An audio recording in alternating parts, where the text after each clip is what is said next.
Howdy, folks. This is Rich with Motor Media, and I'm coming to you today because a couple days ago, Ghost Tactical put out a video about top 5 mid-size handguns, and in the comment section, I put out a couple of changes I would make to his list, and he said, "Well, make a list of your own." So that's what I'm going to do.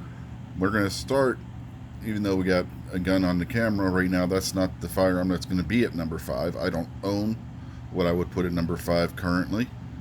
But if you want to find out more about that and see pictures of it, you can go over and watch Ghost's video because it was on his list, and that would be the Canik TP9 Elite.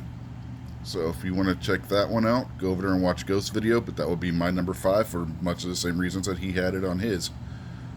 Number 4, I also do not own one currently, and that would be the Sig Sauer X-Carry. And again, you can go over and watch his video. I believe he had that on his list as well, so you can go over there and check that out on his list. So that brings us to number 3, and that would be the HK USP. This one that you see here on camera is in the 40 Smith & Wesson. This pistol is the first polymer frame pistol specifically made for the 40 Smith & Wesson round, or even any pistol for that matter. Everybody else, what they did, including at one point HK, was they took their 9mm pistol that they had on the market and converted it to fire the 40 Smith & Wesson round.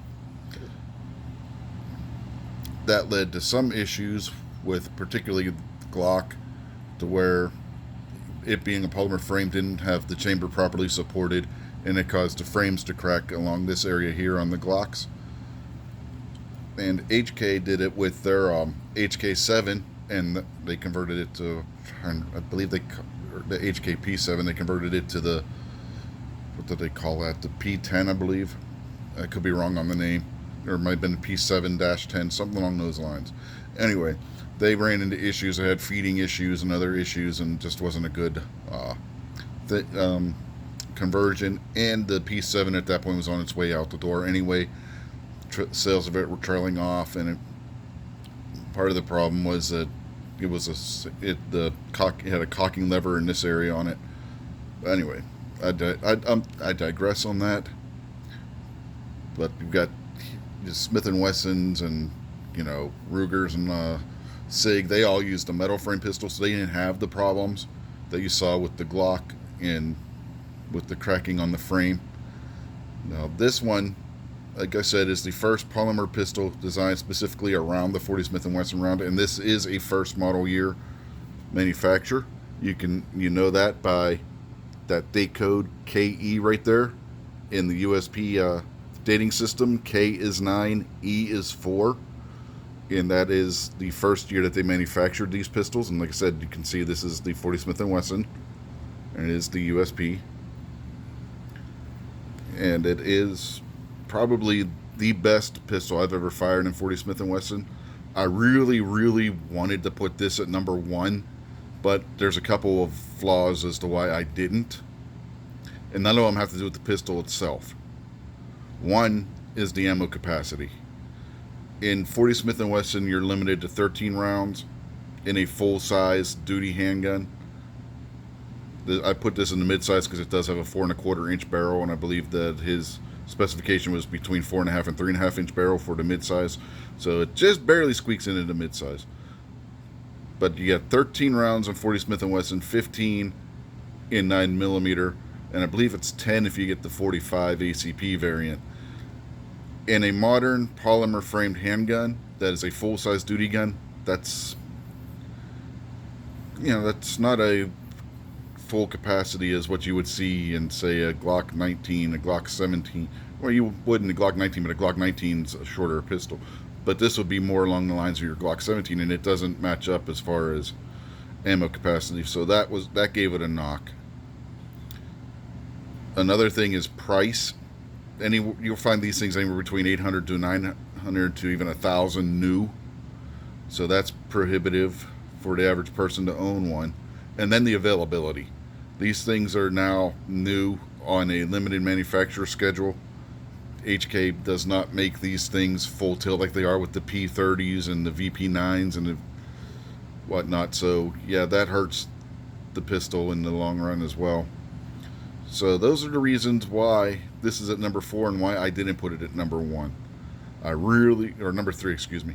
I really wanted to put it at number 1, but with those 3 knocks on it, I really couldn't. So let's move this one aside and we'll bring out our number 2. And this one probably isn't going to be a surprise to anybody who's watched my show or any of the shows that I've been on. The M&P 2.0 Compact.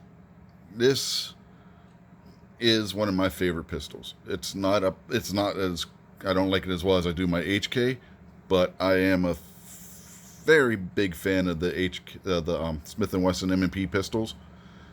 This one held 13. Again, this is a compact. I'm not going to hold that against it like I did with the HK because this is not a full-size duty gun. This is a 4-inch compact version of the 2.0 compact. It also comes in a 3.6-inch. I'm not going to hold the magazine capacity against this one because of the fact, again, it's not a full-size duty gun. 13 and is the same you would see in the Glock 23. So it's par for the course with this size handgun. In a 40 Smith & Wesson, they only have 13 rounds, and a 9mm would have 15. Plus, it can use the full-size M&P magazines, which would then give you a 15 rounds with the 40 Smith & Wesson or 17 with the 9mm. So that does have that going in its favor. And to do that, you would put a slide. You would have a little spacer that would go here at the bottom of the mag, like you would on the Shield magazines, when the extended magazine. So overall, I like this gun. It fits my hand well. It balances well. I do like this handgun. Takedown is easy. You got a little lever in there even, so that you don't have to worry about pulling the trigger. And it serves 2 purposes. One, you have to stick your finger in there to do it, so you know that the gun's empty because you can feel there's a bullet in there or not. And then it decocks the decocker, and then you just slide, pull it back when you're racking and slide it off the front of the frame. There's no having to mess with the trigger or anything. So there's my number 2. And number 1 is the CZ P10C. Mine happens to be the suppressor ready with the suppressor height sights.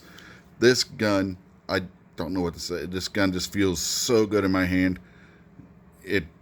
I have the extended magazines. It comes with a standard 15 round magazine. This one came with 2 what are supposed to be 17 rounders, but they actually hold 18. They're not labeled as capacity. I'm going to show you. Yes, it is loaded, so I got to be careful. But you can see it's only marked up to 15 rounds. They just put a extension on the base of them. So, fact on the box and whatnot, and descriptions, you'll see that it says there's a 17 round mag. This actually is holding 18 right now. So you get 18 rounds of 9mm in here, plus 1 in chamber. So you got 19 rounds of 9mm when fully loaded. This one came with factory night sights. I don't know how well you can see that. The back night sights are blacked out. The front is a dot with the night sight in the middle. There you go. You can see it better there. See the 2 dots on the back. And then you got the front, which is like a white dot with it.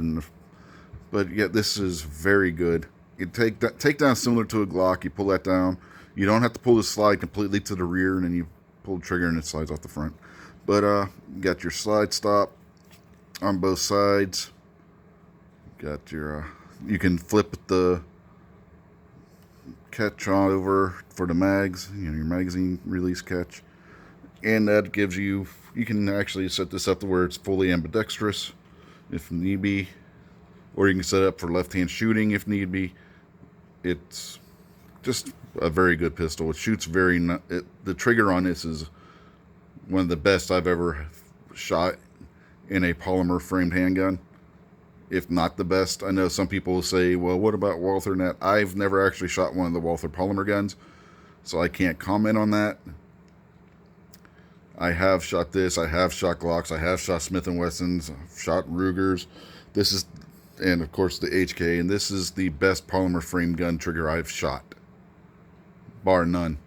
So there you have it, folks. There's my top 5. If you want to see again what number 4 and number 5 were, go over and watch Ghost's video. He has those in detail, and he actually has some shooting clips. Sorry I didn't have any shooting clips to put in this video, but it is what it is. I'll link Ghost's video in the description and possibly at the end of this, so look for that, and we'll see you next time. Bye.